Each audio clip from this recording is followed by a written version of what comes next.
दुबे गए चौबे बनने, दुब्बर बन के लौटे। हाँ भैया, ऐसा ही कुछ हुआ है। कहाँ पर? वाराणसी में। मोदी जी के संसदीय क्षेत्र में। आई हो दादा, क्या बात कर रहे हैं? अच्छा, उसको काशी कहा जाए क्योंकि काशी बहुत सारे लोग नहीं जानेंगे तो उदासी उनके चेहरे पे नहीं आएगा। वाराणसी में बड़ा भारी चमत्कार हो गया है विगत दिनों। सामूहिक विवाह, मुख्यमंत्री सामूहिक विवाह योजना के तहत सामूहिक विवाह का कार्यक्रम रखा गया था। भैया 193 जोड़ों का शादी कराया गया। कितनी बड़ी बात है ना, सोचिए 200 में से आते को कम। बात तो सही है। 193 जोड़े, यानी दुल्हा दुल्हन मिलाकर 193। वाह भाई वाह, क्या संख्या है, क्या गजब की बात है। ऊपर से कहा गया कि दोनों पक्षों के तरफ से 20-20 लोग जो है रिश्तेदार के तौर पे आएंगे, यानी लड़की की तरफ से 20, लड़का की तरफ से 20। अब क्या हुआ, हो गया बड़का झमेला। लगभग 40-4200 लोगों के लिए भोजन भात बनने की तैयारी वहां पर की गई थी। लेकिन जो है वहां पर ऐसा कुकुरमार हुआ भैया कि किसी को भात थरिया में आया तो कोई तरकारी लेकर भागा और कोई दोनों नहीं, खाली पत्तल लेकर घूम रहा था। भैया कहाँ मिलेगा,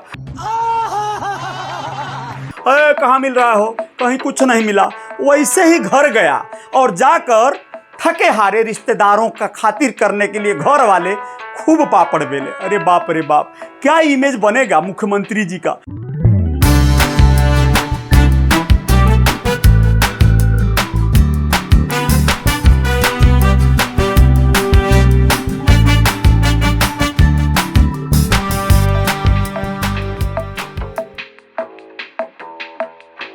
नमस्कार, अजय साहनी स्टार, मैं हूं रियल रिपोर्टर न्यूज स्टार पे इस तरह का चमत्कार दिखाते रहता हूं। विगत दिनों की बात है, ये कारनामा हुआ है वाराणसी में। वाराणसी में मुख्यमंत्री सामूहिक विवाह योजना के तहत ये शादी ब्याह का आयोजन किया गया था। यहाँ पर इतनी भगदड़ मच गई, इतना बेकार हो गया, मतलब भगदड़ मतलब खाने के लिए भगदड़ और कोई बात नहीं। वहाँ पर अधिकारियों के जिम्मे रहता है जिम्मा। गोविंदधर दुबे नोडल अधिकारी बनाए गए थे, जो समाज कल्याण विभाग के जो है अफसर हैं। अब उन्होंने क्या किया कि यहाँ पर जो ठेकेदार रखा गया था खाना बनाने वाला, वो कोई ऐसे मामूली ठेकेदार नहीं होते हैं। ये ठेकेदार होते हैं एक तरह से सरकारी ठेका इनके पास समझ लीजिए होता है। एक बात बताएं, वैसे ये जो सरकार की योजना चल रही है, सरकार कोई भी फंक्शन कर रहा है, उस सरकार का फंक्शन को बड़ा भव्य बना दिया जा रहा है। चाहे वो सामूहिक विवाह योजना हो, चाहे वो कोई कंबल वितरण योजना हो, चाहे किसी भी तरह का आयुष्मान कार्ड का जो है कोई जागरूकता अभियान बताना हो, फैलाना हो, तो उसको बड़ा भारी भरकम कार्यक्रम में तब्दील कर दिया जा रहा है। इस कार्यक्रम को करने में ऐसे कोई हल्का फुल्का खर्च नहीं आता है, लाखों करोड़ों में खर्च आ सकता है भैया। लेकिन इस लाखों करोड़ों वाला खर्च करने में सरकार पीछे नहीं हट रही है। लेकिन क्या ऐसा नहीं होता कि ये जो खर्च हो रहा है, इसी खर्च को सीधे डिवाइड कर दिया जाता, जो लोग जेन्युइन लोग हैं उनके खातों में, या उनको सीधे सीधे उसका लाभ मिल जाता। लेकिन पार्टी का प्रचार कैसे होगा, ये भी तो देखना है। सरकार की नीतियों और गतिविधियों को लोग जानेंगे कैसे, कैसे अपने अपने मोबाइलों में कैप्चर करेंगे, कैसे सरकार के प्रचारक बनेंगे, कैसे सरकार को वोट मिलेगा। इसलिए ये सब किया जाता है, बड़े बड़े आयोजन किए जाते हैं। जहां देखिए सरकार का सरकारी आयोजन लगा हुआ है। इस सरकारी आयोजन में बड़े बड़े तंबू टांगे जाते हैं, वाटर प्रूफ। जी हाँ, बहुत बड़े बड़े फाउंडेशन खड़े किए जाते हैं। सब जो है कई दिन से, 15-15 दिन से कई बार रैलियों का तैयारी होता है। साधारण कोई टेंट नहीं लगते हैं यहाँ पे, ऐसे टेंट लगते हैं कि जहां आंधी बारिश बाढ़ बुन्नी सुनामी कुछ आ जाए भैया, कुछ उनका बिगड़ने उखड़ने वाला नहीं है। बहुत भारी भरकम सेटअप है ये। और ये सेटअप जिसका होगा, सोचिए वो कितने में ठेका लेता होगा, सरकार से कितना मोटा रकम लेता होगा। वो कुर्सियां, वो ताम झाम, वो सोफा कालीन जो भी बिछता है, मंच सजता है, वहां पर जाकर कुछ घंटों की कार्रवाइयां होती हैं। कुछ घंटों के लिए जो हमारे मंत्री मिनिस्टर और बड़े बड़े हमारे जो नेतागण हैं जाकर मलाई पूड़ी खाते हैं। लेकिन यहाँ दुर्भाग्य देखिए, ठेकेदार इतना बेहुदा निकला कि भैया उसने आम जनता को छोड़िए, बर वधू के रिश्तेदार माई दादा नानी नाना को छोड़िए, चाहे वो कलावती देवी हो, जाकर अपने घर पर पूड़ी पकाकर अपने रिश्तेदारों को खिलाई और बोल रहे हैं कि हम गरीबों का इज्जत नहीं है कहा। चाहे वो शिव पूजन हो, चाहे कलुआ हो, किसी भी ने यह नहीं कहा कि बहुत बढ़िया था। सबने कहा भैया फंस गए जाकर। अब फंस कहाँ गए भैया? अरे इसलिए फंस गए कि 2 पैसा मिलने का तुमको आगम लगा, फ्री में शादी हो जाएगा, कुछ दान दक्षिणा भी मिल जाएगा। सरकार से दान दक्षिणा के चक्कर में जब जनता पड़ी है तो कुछ तो उस पर भारी पड़ेगी ही। कुछ तो झेलना पड़ेगा। यहाँ पर आम जनता को जो झेलना पड़ा वो झेलना पड़ा।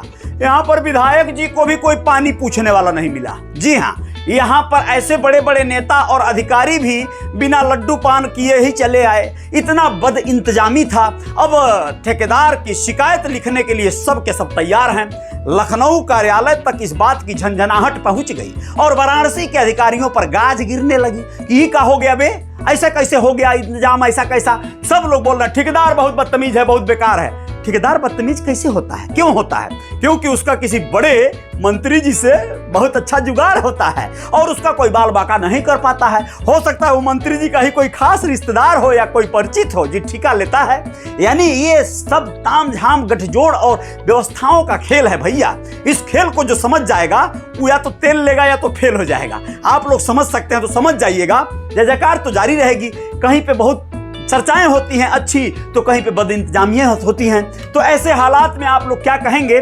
आम लोगों को सच में इसका लाभ कितना मिल जाता है, यह तो समझने वाली बात है।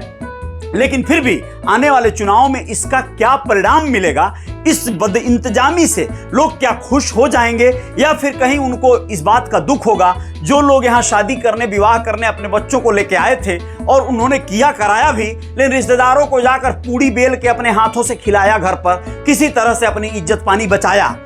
अरे भैया, खाली रिश्तेदार भूखे नहीं गए, दूल्हा दुल्हन तक के लिए भी अलग खाना बना था। यानी नववधू वर और वधू के लिए वो भी कम पड़ गया। लोग कह रहे हैं कि 1500 से 2000 लोगों के लिए यहाँ पे व्यवस्था था। अब क्या कहेंगे आप? इस कुकुर भोज को आप जो है क्या कहेंगे? इस व्यवस्था को क्या कहेंगे? कूपन दिया गया था, कूपन दिखाकर जो जाएंगे उनको भोजन मिलेगा।